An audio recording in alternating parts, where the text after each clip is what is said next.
নিচের কোনজন বাংলা ভাষার কবি? জ্ঞান দাস। গীতগোবিন্দ কোন ভাষায় রচিত? সংস্কৃত। পদ বা পদাবলী বলতে কি বোঝায়? পদাকারে রচিত দেবস্তুতিমূলক রচনা। নিচের কোনজন মধ্যযুগের কবি নন? কায়কোবাদ। কায়কোবাদ হচ্ছে আধুনিক যুগের কবি। কোনজন হোসেন শাহের পৃষ্ঠপোষকতায় কাব্য রচনা করেন? মালাধর বসু।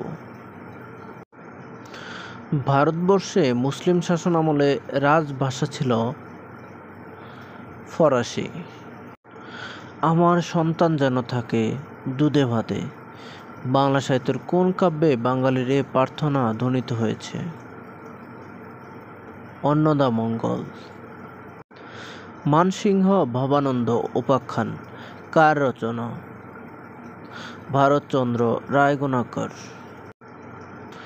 কোন কবি ধর্মমঙ্গল কাব্যর প্রণেতা? রূপরাম চক্রবর্তী। জৈগুণের পুঁথি কার রচনা? সৈয়দ হামজা। গোর্খ বিজয় কে সম্পাদনা করেন? পঞ্চানন মণ্ডল। ময়মনসিংহ গীতিকা এবং পূর্ববঙ্গ গীতিকা প্রকাশ করেছে কলকাতা বিশ্ববিদ্যালয়। দ্বিজ বংশীদাস কোন শতকের কবি? ষোড়শ শতক। রাজা হরিশ্চন্দ্রের কাহিনী কোন মঙ্গল কাব্যের অংশ? ধর্মমঙ্গল। বিদ্যাসুন্দর কাব্যের কবি নন কে? ঘনরাম চক্রবর্তী। শ্রী চৈতন্যদেবের পিতৃদত্ত নাম কি? বিশ্বাম্বর মিশ্র।